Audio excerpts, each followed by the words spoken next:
نمودے جہاں کی گھڑی تھی، تبسم فشاں زندگی کی کلی تھی، کہیں مہر کو تاج زر مل رہا تھا، عطا چاند کو چاندنی ہو رہی تھی، سیاہ پیرہن شام کو دے رہے تھے، ستاروں کو تعلیم تابندگی تھی، کہیں شاخ ہستی کو لگتے تھے پتے، کہیں زندگی کی کلی پھوٹتی تھی، فرشتے سکھاتے تھے شبنم کو رونا، ہنسی گل کو پہلے پہل آ رہی تھی، عطا درد ہوتا تھا شاعر کے دل کو، خودی تشنا کام مائے بے خودی تھی، اٹھی اول اول گھٹا کالی کالی، کوئی حور چوٹی کو کھولے کھڑی تھی، زمیں کو تھا دعویٰ کہ میں آسماں ہوں، مکاں کہہ رہا تھا کہ میں لامکاں ہوں۔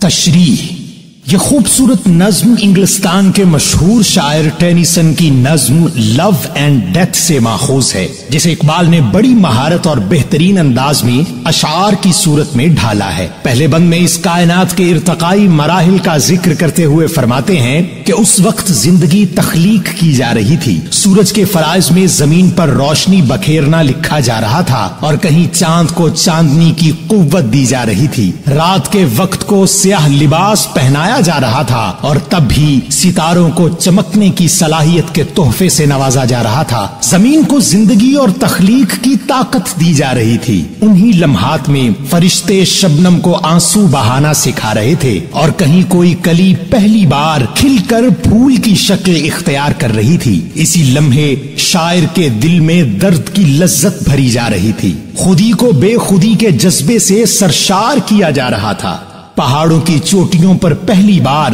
گھٹائیں ایسے وارد ہو رہی تھی جیسے کوئی حور اپنے گھنے بال بکھیر رہی ہو۔ بند نمبر 2، مشکل الفاظ کے معنی۔ ملک، فرشتے، رخت ہستی، دنیا کے اثاثے، جادوئے نیستی، فنا کرنے کا جادو، شرر، چنگاری، اجل، موت۔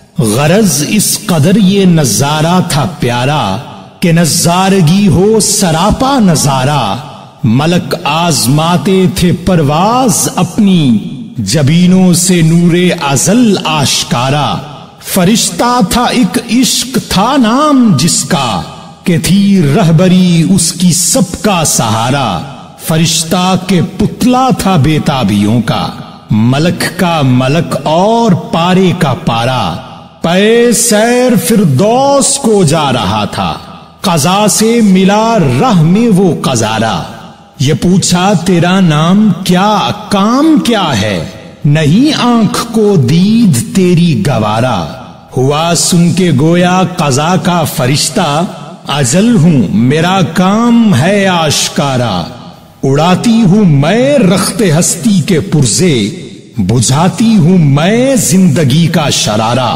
میری آنکھ میں جادوئے نیستی ہے، پیام فنا ہے اسی کا اشارہ، مگر ایک ہستی ہے دنیا میں ایسی، وہ آتش ہے میں سامنے اس کے پارا، شرر بن کے رہتی ہے انسان کے دل میں، وہ ہے نور مطلق کی آنکھوں کا تارا، ٹپکتی ہے آنکھوں سے بن بن کے آنسو، وہ آنسو کے ہو جن کی تلخی گوارا، سنی عشق نے گفتگو جب قضا کی، ہنسی اس کے لب پر ہوئی آشکارا، گری اس تبسم کی بجلی اجل پر، اندھیرے کا ہو نور میں کیا گزارا، بقا کو جو دیکھا فنا ہو گئی وہ، قضا تھی شکار قضا ہو گئی وہ۔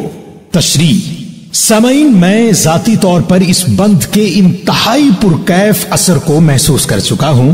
انسان کس خوبصورت تخلیق اور طاقت کا نام ہے، یہ بند پڑھنے کے بعد سمجھ کر رونگٹے کھڑے ہو جاتے ہیں۔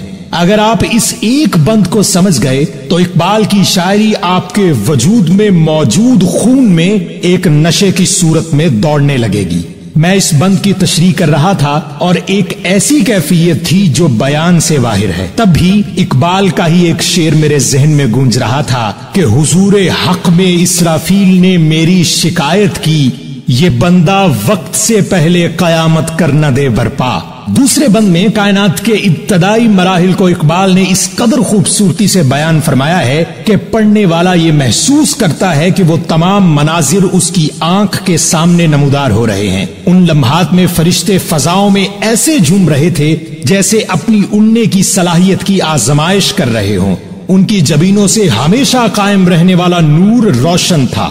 ان میں ایک فرشتہ عشق کا بھی تھا جو باقی فرشتوں کی رہنمائی میں مصروف تھا۔ وہ اس قدر متحرک تھا کہ جیسے تڑپ اس کے اندر بھر دی گئی تھی۔ عشق کا فرشتہ جنت کی خوبصورتی کا نظارہ کرنے جا رہا تھا کہ راستے میں موت کے فرشتے سے ملاقات ہو گئی۔ عشق کے فرشتے نے سوال کیا کہ تو کون ہے اور تیرا کام کیا ہے، کیونکہ تجھے دیکھ کر میری کیفیت کچھ نامناسب ہوتی محسوس ہو رہی ہے۔ جس پر موت کا فرشتہ بولا، حیرت ہے تو مجھ سے واقف نہیں، میں ہی تو ہوں جو زندہ شے سے زندگی چھین کر موت کے گھاٹ اتار دیتا ہوں۔ میری آنکھوں میں وہ جادو ہے کہ وجود کو فنا کر دینے کی صلاحیت رکھتا ہوں۔ مگر ایک بات کہوں، ایک ہستی ایسی بھی ہے جو آگ کی مانند ہے اور جس کے سامنے میری حیثیت پارے کسی ہے۔ یہ ہستی انسان کے دل میں ایک چنگاری کی صورت میں موجود ہے۔ اصل بات تو یہ کہ وہ دل ہی اللہ کو سب سے پیارا ہے۔ وہ چنگاری جانتے ہو کیا ہے؟ وہ عشق ہے جو انسان کے دل میں کسی تیر کی طرح پیوست ہو جائے تو اس کی قدر بڑھ جاتی ہے۔ عشق کا وجود مشکل ہونے کے باوجود ایک خوشگوار احساس سے آشنا کرواتا ہے۔ عشق کے فرشتے نے جب موت کے فرشتے کی گفتگو سنی تو مسکرا اٹھا، اور یہی مسکراہٹ موت کے فرشتے پر بجلی بن کر گری، اس لیے کہ روشنی کے سامنے تاریکی کا خاتمہ لازم ہوتا ہے۔ عشق زندگی کا مظہر ہے جس کے سامنے موت کیسے ٹھہر سکتی ہے۔ موت کا فرشتہ جان چکا تھا کہ میرے سامنے کوئی اور نہیں بلکہ عشق ہے۔